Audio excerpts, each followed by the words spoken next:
All right, welcome, Curtis Valentine, to the Teach for Justice podcast. I'm so grateful and humbled to have you here, just because of my personal response to your Real Men Teach campaign. I have the shirt. I posted it on social media, and you guys responded to it, and it's so grateful. I'm so grateful to be able to have a just an extended conversation with you here about all this and just understand better, what it takes to follow through on something like this. Partly because I'm so grateful. My 12-year-old daughter had her first male teacher in sixth grade, which was last year, and it was a band teacher. My son is in fifth grade this year. He has his first male teacher ever. Not, I mean, he's not one of these teachers of color, but it's his first experience with a male teacher. Um, and so this is why I was originally drawn to your initiative. What was the inspiration behind starting Real Men Teach? Well, again, thank you for having me, Alfredo. The inspiration goes back, I guess, to my own childhood, my own upbringing, growing up in small town in New Jersey, and just having men at every corner. I call it my village. Really, just supporting me, encouraging me. My father, who passed away 6 years ago, was always in my life, so it was never a means to sort of fill the gap of not having a father around. It was all supplemental and on top of. And so when I walked out my house on my street, almost every father on the street knew who I was, knew where I was going, and knew what I should be doing, and were very, very comfortable to say so.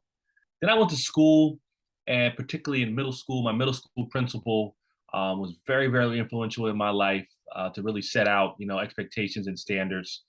My football coach, my baseball coach, my barber, the guy who run the local candy store, my pastor. I mean, you name it, there were men around me at every corner. And so when I became a father, I said, well, does my daughter have that same village? And if not, how do I create that? And so, in many ways, this effort is really an effort to create villages around our country to ensure that no child is really left without having that support network, and that children can't walk through life unseen and visible without having a touch, a kind word, a love, a note of affirmation and support for who they are and what they can become. And so, in many ways, Real Men teaches my effort to bring the world that I grew up in to the world. Nice. I hear you about that touch thing. It reminds me of a time where I did this ELL shadowing thing where you follow a student for a whole day. The student doesn't know you're following him, and you're tracking how often they are engaged academically. Um, and I know it sounds weird. It's called ELL shadowing. And so I followed this high school kid for a day, and those touches from adults um, were not there. The opportunities to engage in class were not there. And he was bored. I took away that he was bored, but it could have been he was unchallenged, he was unsupported, he was, I don't know, if I want to be real strong about it, he was disregarded as a valuable contributor to the environment. And I'm hearing you about that touch part, and I have been thinking about that a lot with some other teacher friends of mine of for those quiet students, trying to find a way to let them know you might be quiet. I'm going to respect that, but you still have a ton of value, and I'm still thinking about you. Um, but uh, my, my my one of my first early questions here is, well, what's been the best part about the response to this? You know, um, what has been great about how people have responded? There are a couple examples. There's some. The first one is surprise at the level of support and growth we've had quickly. And I'll give you an example. And so we really try to brand our work with our Real Men Teach gear. We have different colors, different. We're actually partnering with school districts and nonprofits actually put their logo in the co-brand. Mhm. And an educator reached out to me, and he says, Curtis, I'd love to be profiled. I really like to be showcased on your site. Um, and he started sending me photos of himself, but they were kind of in hoodies, but they were blank on the front. And I said, man, we'd love to profile you, but we really want to showcase our brand as well for what we believe it stands for. And he says, he says, I'm not sure what you mean. And I explained to him again. He says, well, do you mean to tell me everyone who you showcase has bought Real Men Teach gear? And I'm confused a little bit. I'm like, I'm not sure what you mean. He says, oh, I thought you were superimposing Real Men Teach onto their shirts. Right. And I said, I'm still a little confused. Right. And what he was saying was, Curtis, you can't possibly be getting that much support. Everyone that you're they can't all possibly be wearing it. And I'm like, well, we've sold thousands of them.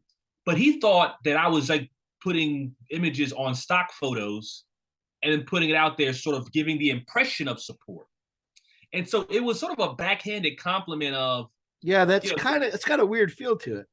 Yeah, so like you all can't possibly be selling this much. I'm sure you're doing some sort of backhanded marketing, but it's sort of a saying, wow, I can't possibly believe it's that supportive, but also you have to be doing something else. So ironically, he ended up buying two.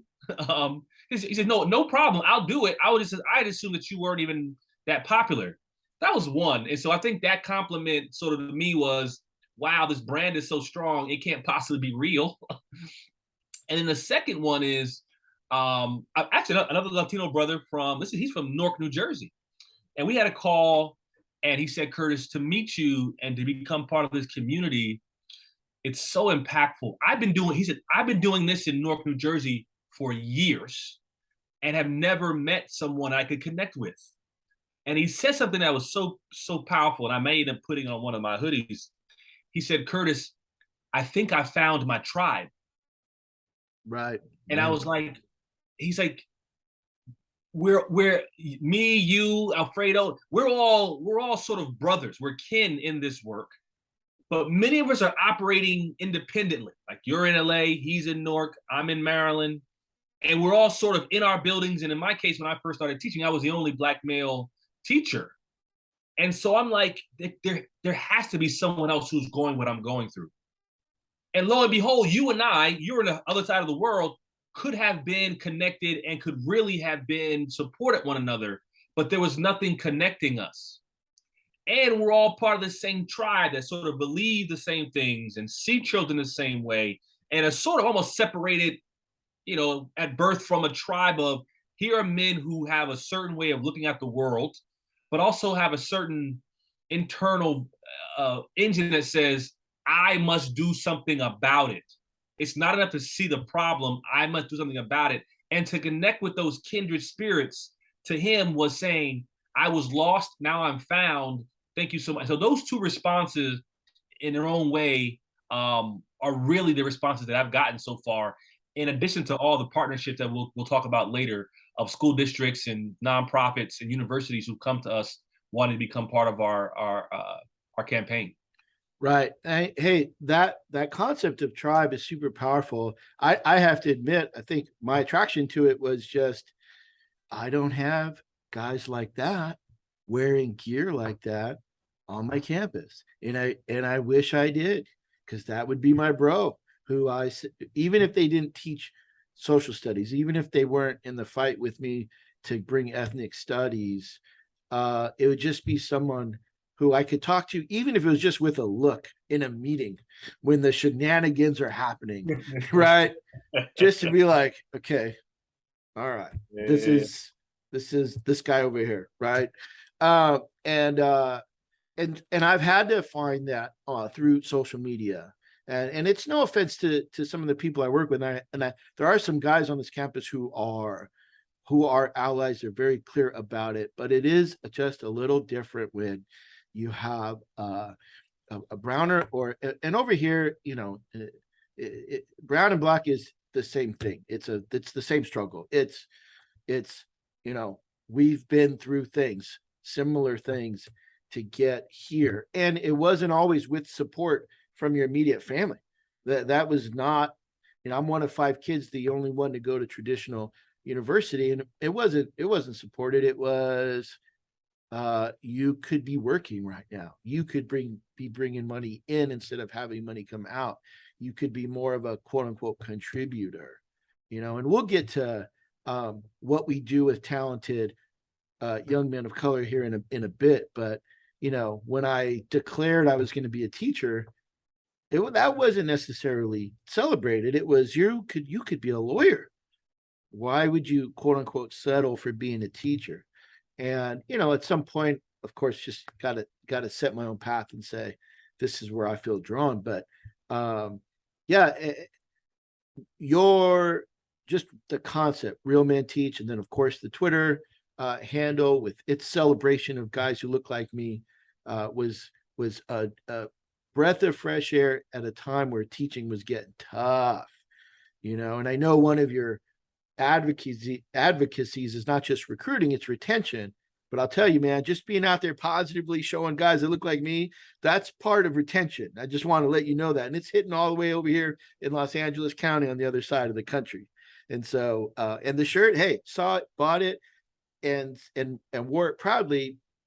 Just for people who are doubting maybe the legitimacy of the shirts, man, hey, it's a real deal. And of course, I've been asked, hey, where'd you get that? I want to get one. So No, it's and I would add, I would say, the work we're doing, particularly around positive images and changing narratives, to me is incredibly important. Now, there could be some who say, well, Curtis, what impact really could a shirt and a photo really have, right? And my response would be almost the sort of the counter to it. What is the response of me showing you every day negative images of black and brown men with guns, selling drugs, um, beating their women, it's already out there. leaving their children? And so, if you're saying, well, Curtis, the positive images are not having much impact, are the negative images having impact? And they would say, undoubtedly, yes. To the point where, and this is not so, to the point where we have created and justified certain public policies around the very images and narratives. So, for example, to the point where before someone even met a so-called Chicano in person, I'm making assumptions about you. You must be this, this, and this. And then when someone met Alfredo in college, and all of a sudden I'm hiding things, or I'm making references, or I bet you like this, or you can't do this, and then you would say, well, Curtis, where did you get that from? You never met anyone who looked like me or from my community in person. Well, I saw a movie, where I saw a commercial, Right.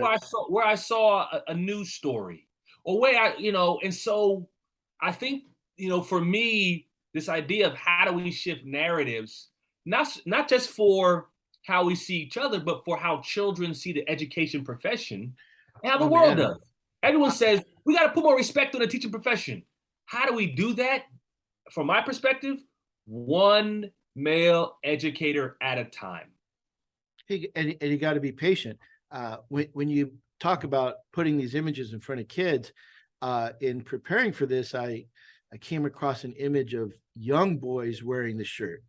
And I don't know, man, that hit me also like so powerfully, because it's to see a young boy wearing a shirt that says Real Men Teach just felt so validating too. And literally all I saw was an image of it, but couldn't shake it, because I didn't have a ton of male teachers either. I remember every one of them. I remember the moments where they pulled me out, even if it was to say, hey, you need to get back on track here a little bit. You're getting a little unfocused.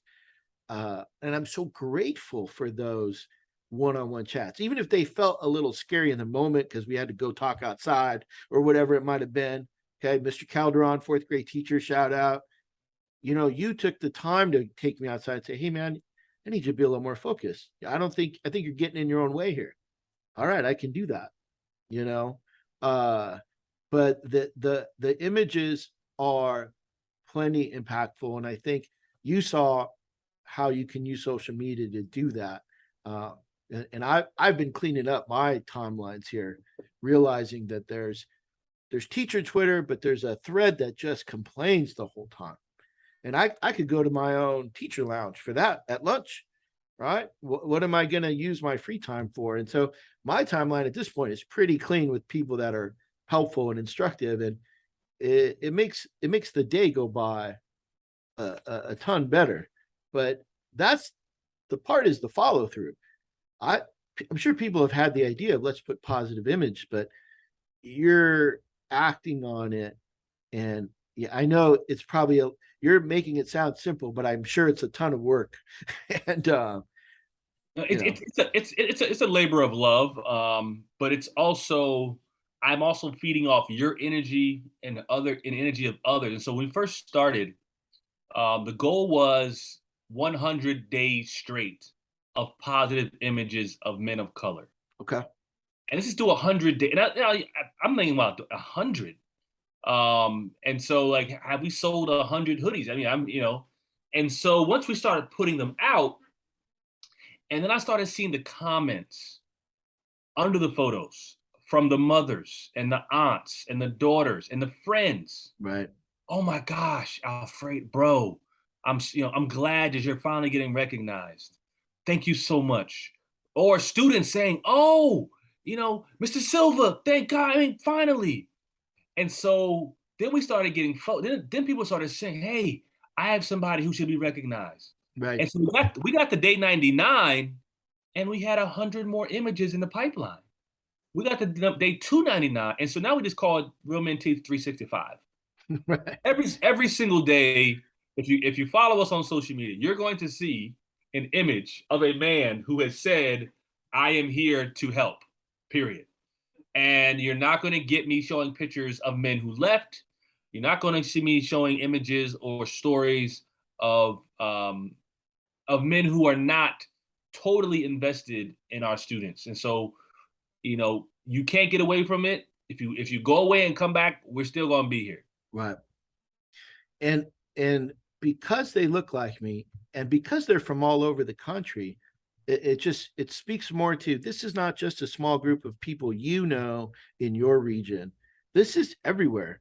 And I guess intellectually, I guess I could assume that men of color teach all over this country, but it's so abstract until you see it on your timeline every day. And it's just a battery charger. And it's like, yeah, I'm not weird. I'm not different.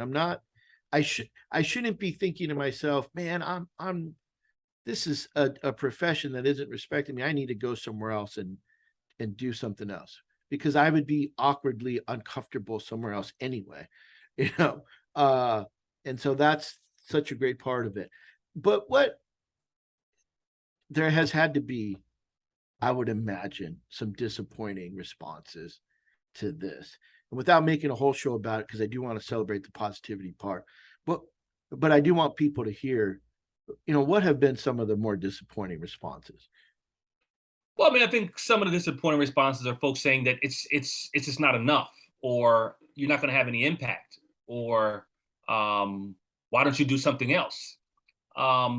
And my response is never to really, I'm not really good at engaging negative energy, or to sort of engage people who don't really have a good sense of my vision for what I'm trying to do, because you're not in my head. And a lot of the most successful projects, initiatives, to some, just didn't make sense. This idea of like integrating public schools in America, that'll never happen. Like, we've never had that. So why would it be the case now? Um, you know, Mm-hmm. I mean, I'm sure you've heard, if you're a black or brown man in America, you've heard, the response of, "Why do you think you can do this? No one in your family's ever done it before," where they came from your family or where they came from an educator. And so I think the response that most surprises me is people saying it's not enough. And I'm like, well, is this is sort of the issues I have with a lot of folks who are not doing the work, who see us doing the work and saying, Mm-hmm. Right. "Curtis, Alfred, I know y'all are doing a lot, but I want you to do more. And I'm saying, well, there's so many who are doing nothing. Can we get them? Let's bring the folks who aren't doing anything on to help out, as opposed to taking those who are already really doing a lot, halfway burned out, and saying, let's put a little bit more on your plate. And so that's why it's always ironic to me that people say, well, I don't see what the impact is. You should do more, but they'll never question all the other things I do. They'll never question the fact that I've been on the school board for 9 years. Right. They won't question the fact that I'm an adjunct professor at University of Maryland. They won't question the fact that this is not even my full-time job. My full-time Right. job is in Washington, D.C., help running a think tank. And so this became sort of a COVID era project that I did on my own, and it's still, I'm not getting paid. There's no one getting paid to do anything. It is literally me taking my lunch breaks, my weekends, and my nights to do this, and I'm still hearing, Curtis, it's not enough. Right. And so but at the same time, I do not harp on that for very long, and I feed off of, again, responses like yours and others. For every one negative response is 100 positive. And so Yeah. I don't even really think twice about the negative. There's so many folks. The last thing I will say, and it's actually one of the first responses I ever got was from a brother from the LGBT community, Hmm. and he really, was triggered by the term men Uh, and this idea of real men. And this idea that, well, my masculinity has been challenged my whole life, and so you're telling me I can't teach. uh, And I said, well, quite the opposite. What I'm trying to present is an opportunity to redefine manhood in your own image. So if you're saying, no, I'm someone who is not the most masculine person, I don't play sports, I don't work on things, I don't dress the way you expect, but I'm saying, no, you are also a real man too. And so let's put your image out there along with the others to right. say we can define what manhood is for ourselves, whether you like the color pink or the color blue, whether you decide to dress this way or that way, whether you decide to teach this subject or not. We define manhood and you define it. Everyone who posts a picture defines it for their own, and we're not hampered or riddled by the old images of what our fathers and our grandfathers and our great grandfathers said manhood was, which is go out, hunter gatherers, Oh yeah. providers, protectors. Men don't iron, men don't do laundry, men don't cook. And now we're in a space where we've sort of redefined even what it means now to be men in our homes. And so I'm saying, moving forward, let us redefine what manhood is on our own terms, and you, even from the LGBT community, can define it for yourself, and we respect that as well. Yeah. 100%. I grew up with my dad and the dads around me and my uncles using the phrase "real men do this" and "real men do that" quite a bit. But most of the things that they inserted after the phrase "real men" weren't always necessarily, positive. And certainly the word teach was never there. To select teaching as a lifestyle, as a vocation, wasn't exactly met with like, all right, nice job. And so to have seen that phrase there on a shirt was so impactful. And yeah, I think it is taking the phrase and flipping it, and bringing some joy to it when it hasn't been a joyful journey so far necessarily. And you're right. I think the retention side, and when we're approached, particularly from schools and organizations that want to profile their staff, particularly to recruit them. So they'll say, like, we want to recruit more men to teach in my school district. Can we, help advertise with you and show we're part of the movement? And there's clearly an aspect of the hiring process where you're signaling to the world that this is a place where you support our movement. But I think at the same time, to your point about the retention, when educators are celebrated, again, getting back into the comments, when you see them responding to the comments of others saying, "Wow, you're amazing. I love you. You impacted my life so much," and them saying, "Oh, thank you so much," they're getting their roses in some cases for the first time. And in some Yeah. cases, that's all it takes to Yeah. say, "No, I've been doing this for a long time. I don't do it for thank you. I don't get thank yous. But because of what you all did," and you never know what the response, and it varies. Some people, are not necessarily as excited about others, but there's some, and I imagine that most of them are so excited about having been recognized that it's the one thing they need to help them stay connected. Right. And you know what? One of the things you brought up there was makes me think of California Teacher of the Year and some local teachers of the year who I've met, I know through the California Council for Social Studies. They're great teachers. I just have sometimes this feeling I can't explain, and maybe this process will help me explain it. But some of these teachers are in super affluent communities where these kids. Oh, when that teacher got there, and I've taught at schools like this, those kids have super high test scores. They are academically aggressive. And I know teachers who look like me in much, there's just places that are tougher to teach at. And the way Teacher of the Year is set up, it's nearly impossible for some of these heroes of mine, that they're hero colleagues, to get the recognition that they deserve because their test results won't show it. The parents of their kids, while grateful, may not be there. Their admin might not have the time and focus to be putting their application in and things like that. At my age, I'm looking to amplify other people, not myself, but I do know a lot of guys who deserve it. And I'll see these candidates or these district teachers of the year and think, that they are probably working hard, very organized and very caring, but that's a different environment that they're in. And I don't know that the structure for some of this recognition is there. And so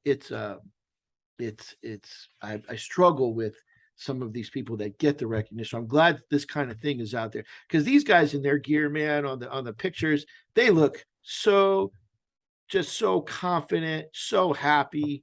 And that's the kind of teacher I want my kid in that classroom, And, and and I think you're right. And I mean, I think that there's a saying that you can tell a lot about a culture by who they celebrate. And right now we're having conversations around monuments, and historical figures, and what children see. Who are the schools named after? Who are the streets named after? Where are the statues? Who gets recognized? And when you don't, when to your point, so-called, and I don't even call them average teachers because they're extraordinary. Um, so these teachers, when they're celebrated, which you're telling the world, you're telling young children that if you go down this path, you too will be celebrated. This is sort of the whole rapper, actor, ball player scenario. Our children want to be these things because they the celebration, the recognition of it is so important. Do they want to do the work it takes to become a professional athlete, the hours and hours of sacrifice? Probably right, not. the process. Do they want, yeah, but they do want the television, they want the marketing, they want the money clearly, but they also want just to be seen. And when we're amplifying teachers, particularly men of color, we are, destroying negative narratives, but we're also showing children, if you go into this profession, you will be recognized in the same way we recognize doctors, lawyers, and other businessmen, because you are just as important. 100%. Let's move on to this campaign from 2020. Real Men Teach launched a campaign with participant media called "I Am a Revolutionary," based on Fred Hampton's speech where he chanted or repeated the phrase "I am a revolutionary," and the release of the movie Judas and the Black Messiah. I'm interested in the kind of response you received to this particular campaign, because I've gotten pushback just for having my podcast titled Teach for Justice. I had people say, that's gonna rub some people the wrong way. I remember thinking the goal of teaching for justice is going to rub some people the wrong way, and people said, yeah, I mean it's charged language, the seeking justice. And so this is kind of the bubble I'm working in. How do you weigh the potential pushback of something like I'm a revolutionary, the video you had with the guys with their shirts and their fist up, with how do you weigh the pushback potentially against your commitment to your mission? Well, I'll say I'm spoiled. I'm spoiled in a good way because I'm in sort of a bubble of, again, men of color with a common state of frame of mind, and so I don't. There, folks who have a negative view of that, of Fred Hampton, of the Black Panthers, um of what he stood for, either are not necessarily checking for us or are seeing it and are moving on, which is fine with me. Right, right. I don't want the energy either. But the response we did get within our community was extraordinary, because if you look at everyone we highlighted in that campaign and look at them individually and what they're able to accomplish, they are revolutionaries in their. They are the Fred Hamptons of their community. And so we had brothers from Tennessee and California and Atlanta and Texas and Florida and Minnesota, and all over the country, who are in their own rights, like yourself, revolutionaries. And it's like we're sort of Fred Hampton and Cesar Chavez and all the their wildest dreams, and yet we amplify the two or three in history: Martin Luther King, Rosa Parks, and Cesar Right. Chavez. But there's so many others who they were even saying all along, no, there are so many other soldiers in this fight, and they also deserve recognition. But yet we've yet to really give those folks their flowers. And so the campaign, I think, was incredibly powerful. Participant media reached out to us about it. Okay, Um, nice. yeah, so they reached out to us and said, we have this curriculum, and they actually had it for a while, but they just didn't know how to push it out. And they said, I'm hearing about this Real Men Teach that you all have tentacles in school districts and in nonprofits, and can you help us distribute it? And like a lot of people, I say, well, it's not simply just sort of putting on our website and letting it sit to die. We have to go out and amplify it through the only way we know how to do it, which is actual people who are actual revolutionaries with actual branded material, which is to this day, we still have it on our website. We normally would have taken it down by now, but we see such a strong response from people purchasing it, because it also sort of builds off another sort of comment that James Baldwin said, which is teaching Black children is a revolutionary act. Right. And I would add, obviously, teaching Latino children, like even now, to teach a Latino child to go out and say, I'm going to teach you to become anything you want to be. To those who would say that child is dangerous, an educated Latino is dangerous, that you're a revolutionary even in that act.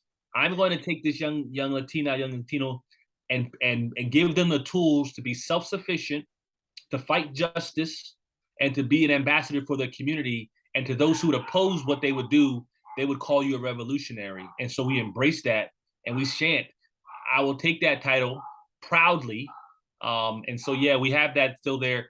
Ironically, the participant has said in future films with future curriculum, they want to come back to us. And so we want to be a valued partner to them when they have similar biographical movies. And so they've done similar movies about famous men and women in history, Ruth Bader Ginsburg. Right. They're actually doing one now on Shirley Chisholm. And so they have and will continue to do those movies and put out content, and hopefully will continue to be a partner.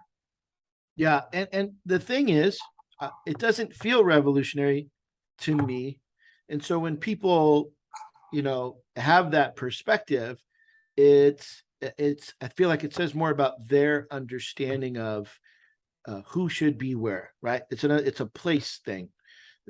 You are out of place, therefore I feel a conflict, and it doesn't feel right. Where for me, it's just a public high school classroom is perfectly fits me, uh, especially with, kids of definitely, I work in a very diverse community. That perfectly fits. There's nothing out of place about it. So where is the tension coming from is, often my question, without trying to be distracted by the and bothered by the fact that they even have uh, a bunch of tension there. Because in college I didn't have, and this leads me up to my question about student debt relief. I went to college during affirmative action in the mid 90s. I was at UCLA, and because affirmative action was in place, they had a building there of Chicano studies, African American studies, American Indian studies, and it was such a vibrant build. It was one building, 2 floors, free tutoring, just mentoring from faculty, uh, career advice, study hall. And there's a major difference between getting tutored by uh, someone who isn't a person of color, because when you don't get it, you're more hesitant to say, I don't get it. Or when you don't get it, you cringe at their response, because it's a response of course you don't get it. Why would you get it? Whereas when I was getting tutoring in that hall, where it was for all of the minorities at the time, that's the phrase they used. It was like, that's okay. Let's keep working at it. I don't expect you to get it. That's why we're here. And it was just this encouragement. And that always stuck with me. But what happened was I went from a college environment where I was surrounded by people of color who were pushing for this degree and to go out and do these positive things, to a very white teaching world, and didn't have that support and struggled with all of a sudden the lack of camaraderie, the lack of support, the lack of celebrating the diversity, to trying to fit in. And will admit that I spent a lot of time trying to either struggle or try to survive as a teacher, and then trying to fit in because it was simply easier. It was simply easier. I'm not proud of it. But that brings me up to the financial sacrifices I made to get my degree. Do you have any thoughts on the recent announcement regarding student debt relief? Well, I do. I mean, I think it is quite, again, sad to hear the negative response from those who um, would judge Right. this particular policy and how it impacts people.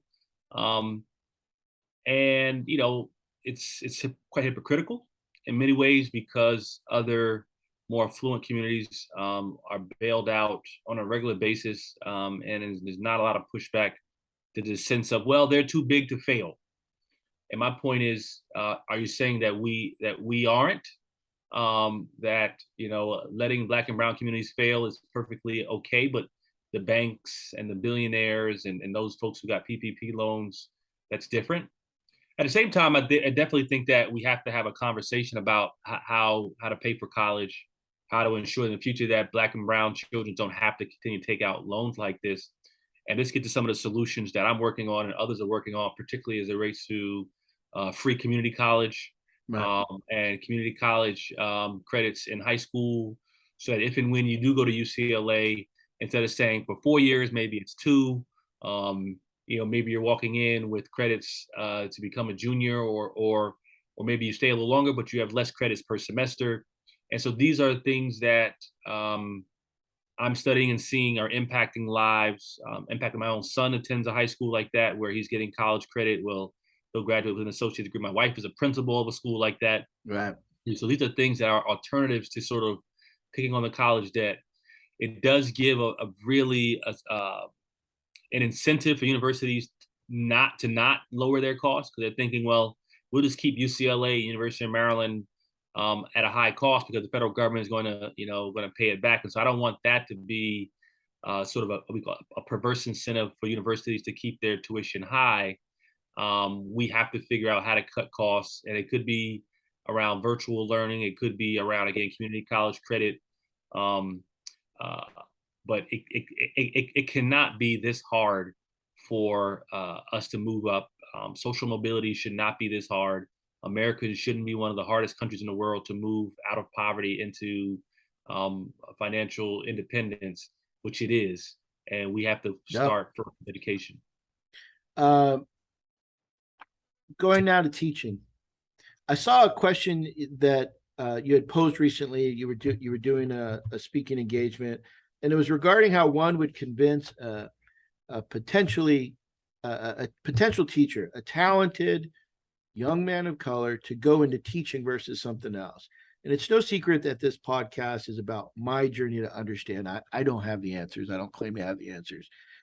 But I definitely don't have an answer to this question. What would I say to convince a talented young Chicano male from LA to go into teaching? What is your response to someone who's considering teaching but could also be a lawyer, doctor, engineer? Well, I would say this, and this is sort of my own personal experience now.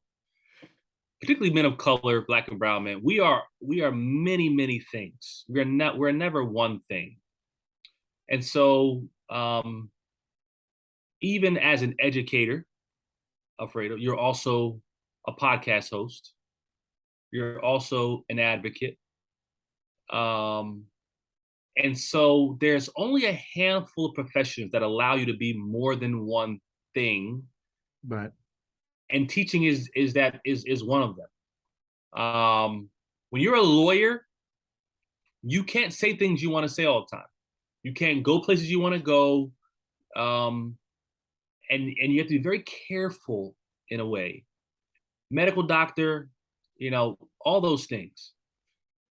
Teaching profession does allow a level of freedom that other professions just don't have. And so if you're the person who says, you know what, I'm a lot of things. I'm saying there's only a handful of professions that are going to let you be those things all at once. Right. Secondly, I would say to be a doctor, to be a lawyer, to be an accountant, a lot of the other professions, many of them are responses to issues in the world. And so I want to be a lawyer to fight crime. I want to be a doctor to address, healthcare issues. Teachers are on the other side of it. Our job is to prevent the very issues that would put someone in a negative position with the law enforcement. Our job is to really prepare you before you even get to the courthouse or the hospital. Mm-hmm. And so my thing is, do you want to be on the reactive side of the issues or the proactive side? Tonight, so I teach a class, and when I'm talking to my students, that is the freest I am my entire week. Right. It is the freest because I'm talking to my student and we're having this conversation and I'm learning. And I tell my students, I say, I am your student. You are 19, 20-year-old, and mostly my students are mostly white. I don't know you very well. And you don't know me very well. When I say me, not just Curtis Valentine, you don't know 40-something-year-old Black men very well. Right. And so we're going to have this conversation over the course of 3 months, and we're going to learn about each other. What do we like? What do we don't like? How do we learn? How do we affirm? How do we want to be assessed? What do we think about issues? How do we unpack things? How do we become vulnerable? How do we support one another? How to work in groups? How to work individually? And if you are curious about the world as much as I am, I'm the most curious person I know. I have a million questions for you, Alfredo. You just don't know it. Yeah. I have a million questions for you. I want to know everything about you. I may never, but I want to know who your dad was, your mom was, your uncle. I want to know about their experience prior to coming to the United States. I want to hear about your community. I want to hear about who taught you to tie your shoes and what baseball and whether you play stickball, baseball, soccer, football, whatever. What are those things that make us who we are? And if you're curious about the world, then become a school teacher. If you're interested in addressing issues before they happen, and if you want to be free, there's only one profession I think allows you to do all three, and that's teaching. And I think you find those curious people in colleges, and that's a great place to grab that curious person and say, hey, if that's a major personality trait of yours, let me talk to you about this. I don't know that curiosity is fed or fueled in some of those other professions you were talking about. No, I mean, those professions are limited. I mean, being a lawyer is limited by just the law itself and the precedence that happens around what law was passed before that. And there's creativity maybe in like you want to give a opening statement at a trial, but to some degree that's pretty much it. There's a book that you take in order to become a better lawyer. You read the book and you're good at it. Some are naturally good, some are not. But teaching, you know, you have autonomy in how you decorate your classroom. You know, whether you want to, how you seat children. You know, even though there's a lot of restrictions, there's a lot of freedom as well. So some of us get in and you mentioned kind of talking about generational wealth and advancing here and how higher paying jobs might be more attractive, but I've avoided administration because I know people see me and they think, oh, there's a disciplined guy, right? There's an administrator who's going to be a secondary cop on campus, or the athletics guy. They don't see my track record and curriculum or my education background. Is your advice the same to, you got a talented teacher of color teaching, doing a good job? What's your advice to a talented teacher of color who is now considering getting out of the classroom to go into admin? Is it the same? Well, I would say that, most of the men that I connect with are interested in leadership. I would say the majority of them. There's some who are not. Because I mean, if when you're in this work, you do have opinions about how to change things. And so I'd say I'm all for it. If where you are challenged to move, I expect you to do so, but I do expect you to take some inventory about whether you're doing it for the right reasons and whether you'll be prepared to function in a way that does not perpetuate the very issues that you're trying to address in the first place. And so don't go into the leadership position and become the very thing that you said that you're coming to address. Right. And so if you're not prepared to do that, then wait until you are. But as you can see, again, through who we profile, who we partner with, we have a strong community of school leaders, Yep. probably more so than any other sort of role. And then they're saying, again, I'm the leader in the building, and I don't really have a lot of people to support me or to bounce things off because I'm the principal and I'm the only one in the building who can understand what I'm going through. I love the community of school principals that I'm able to connect with, and if that's the case, then I think you're on the right track. All right. Fair enough. Okay. So I know we're running out of time here, and I appreciate every second of it. I have the same question for all my guests here at the end. And my final question for you is, what does it mean to you to teach for justice? Well, they said justice is what love looks like in person, right? And so if I teach because I know that my students have the power to either show love or to create an environment that perpetuates this idea that there's no love out there for certain people, or there's only love for certain people. And so for me to teach justice is to teach love. And so when I'm out there teaching, my students know I love what I teach. They know that. Right. And the goal is for them to understand that it's not just enough to take what I'm teaching and to keep it. It's to take it into the world, to give love to others. And if they do so, that's the highest form of justice. Awesome. I could talk to you forever. I know time's limited here, but this is why we have the extended. This is not a 5-minute podcast where you come in and you give 2 bullet points. I really appreciate you. Where can people find you to support the cause?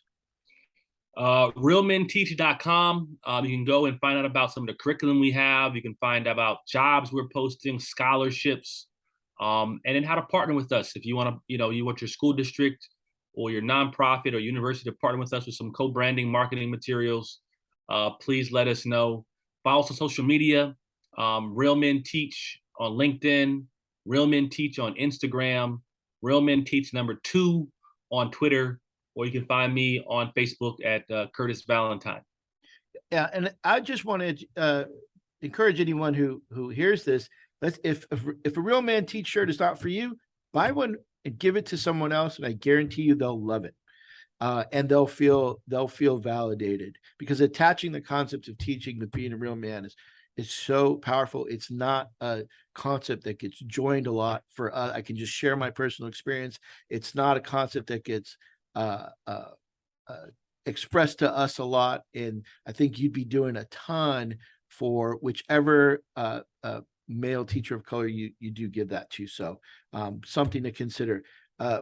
Curtis Valentine, thank you so much for being here and for everything you're doing, especially uniting and trying to find this common ground with Black and brown teachers, male teachers, LGBTQ teachers who want to do well. We're all here in it together, and trying to support each other. And it's the follow through. There's the thought, and your follow through has done more than I think you fully realized for it to get all the way out here to me and inspired me this much. Hopefully it's just a small reminder or piece of affirmation for you that it's working, man. And we're hearing you, and we're staying in it because of the positivity you're spreading. So thank you very much. I wish you well.